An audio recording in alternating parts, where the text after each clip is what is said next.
In this video, we're going to talk about the third essential principle for leading a small group. You know, a small group doesn't just meet in order to hang out and just be friends. Every group has a sense of direction and purpose, and so its leaders have to know where the group is heading. And that leads to our third principle, which is plan to win. And you and your group win by going full circle. Now let's talk about what it means to go full circle, because that sets the agenda for where your group is going to be going. And for individuals, that's defined by 3 phases of Christian growth or Christian maturity. We start by trusting Jesus. That's how you enter into the Christian life in the first place. But of course, you trust Jesus for the rest of your life as well about different things that come up. But then secondly, we live to honor God. And in that phase of growth, we're starting to figure out how to be obedient to God, how to change our lifestyle and our attitudes to bring honor to God. But then true maturity happens as you begin to help other people. We grow mature by helping others, particularly by helping other people pursue God. And it's really important that you understand what constitutes maturity, because that's what's going to drive the direction of your group. If you think the maturity is having more Bible knowledge, then you're going to end up with a Bible study group. If you think the maturity is having deeper relationships, that's going to drive what happens in your group. We believe biblically that maturity is helping other people pursue God. And so that's what our groups are all about. If you understand that concept of maturity, then you completely understand small groups. And that's what you're going to do as a small group leader. Now, when your group goes full circle, that's also very similar, and it mirrors much about what's going on in individual lives as well.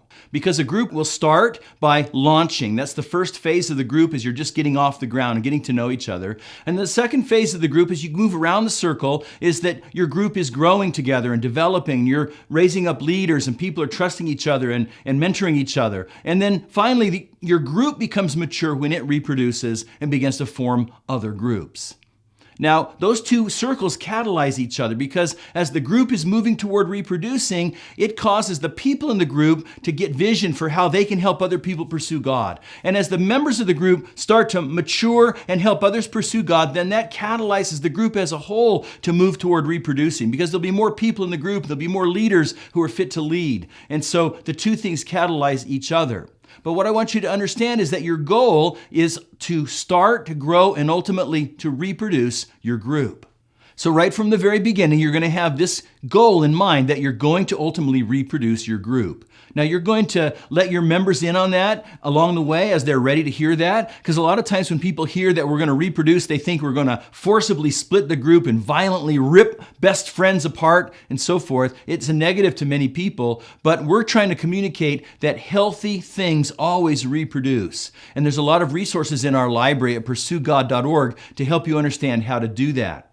And so this goal is going to affect everything that you do in your group. It's going to affect how you plan each week's meeting, what duties you share, how you lead the lesson, what you get other people involved in, and how you do your master planning, all toward this long-range goal. Now, we've got a great tool to help you get ready for that. It's called the Group Reproduction Plan. It's a worksheet, and I encourage you to look at it early and to pull it out often and go over it with your co-leaders so that you're always keeping on track toward reproducing your group. Now, one more thing, and that is that as you plan to win and as you plan to go full circle, then it helps you to plan if you know your group. And we call this assessment.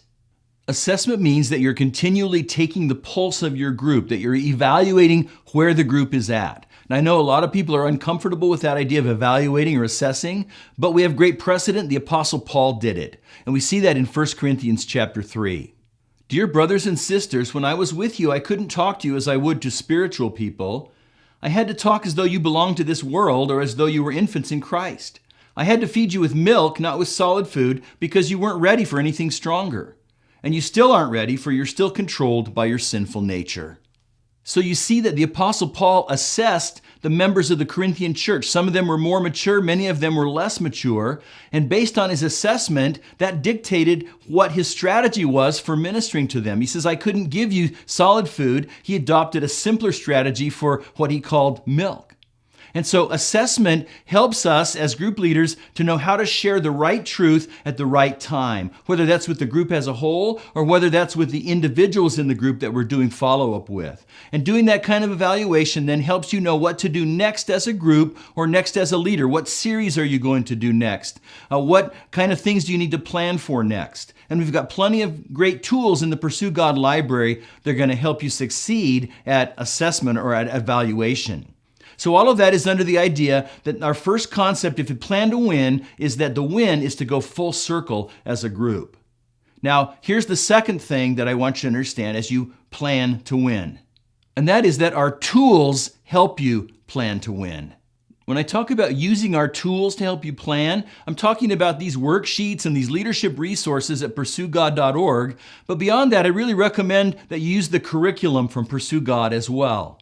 Because this curriculum is designed with this philosophy and this approach in mind. Everything is designed to help people discover truth and to share it and then to apply it in their lives. So it really makes sense to use curriculum that's integrated with this whole basic approach to small groups. And so what you want to do as you plan is to choose one topic or series at a time. If you go to PursueGOD.org, you'll find a whole list of topics there. A topic is a simple one-week introduction to a basic issue. There's one simple lesson guide. There are topics on a lot of things that make sense in everyday life, whereas a series is a longer sequence, 3 or more weeks, studying one thing together. It's either a book of the Bible or some important issue in life, and some of them are related to sermon series, and some of them are not. So be sure to take a look at PursueGOD.org at some of the topics and series that are available to you there and plan to use what's there. And then as you plan, we encourage you to consider the group's overall direction. As part of your planning process, it's really important that you meet regularly with your co-leaders, meet together, and as a team, talk about how your group is doing. Now, this is based on that evaluation, that assessment that you've done earlier. But you're going to use that assessment to make a plan. And so you're going to be thinking about how is our group doing at moving toward that reproduction, that forming new groups? How are we doing on that? And how are the members of our group doing? And what stage are they at in their lives? Are they still mostly at the trusting Jesus stage, or are they at the honoring God stage? Do we need to move them toward honoring God? Do we need to move them toward helping other people pursue God? And so that's going to help you plan by choosing what series you're going to do next and maybe what one you're going to do after that. Now, so we're talking about planning to win. And so there's one final idea I want to share with you that's going to help you plan to win. Regular leadership meetings help you plan and succeed. Let me share with you some of the meetings that you need to have in order to win as a small group. First of all, schedule co-leader meetings monthly. Now, your co-leaders are the people that you've been developing to help you lead the group, and someday they're going to maybe lead groups of their own. And so, you know what? You can add people to that group along the way as different members of your group come in and they begin to grow and they start to show potential. Add them to your co-leader team. But it's important that your team meets monthly to talk together about that assessment, to do that evaluation together. And it's great to have more than one perspective on what's happening in the life of the group, so you do it as a team. And then secondly, to make plans together, to implement the things that you need to do in order to keep your group moving forward. And then the third thing you're going to do is in your monthly co-leader meetings is you're going to do training. Take your co-leaders through the mentor training so they understand how to follow up in people's lives. And also take them through the small group training that you're going through now. At some point, you can take them through it so they know how to evaluate small group. They know what it takes to succeed in a small group. And then beyond meeting with your co-leaders, we encourage you to meet quarterly with the person who is coaching you. Hopefully your church will provide you with a coach. Maybe that's your pastor or a small group's pastor or some other experienced small group leader. But your coach is going to come alongside and help you succeed by helping you to have the knowledge that it takes or the skills that it takes to lead your group full circle. And they also can come along and help you when you're going through a rough patch or a difficult time, or helping you troubleshoot or solve a conflict or a problem in the life of your group. So you want to meet with your coach at least quarterly, and maybe more often if you need to. And then the third thing about your meeting schedule is we want you to commit to those follow-up appointments and to those mentoring relationships. And of course, that's going to just be on an as-needed basis, as we talked about back in Principle 2.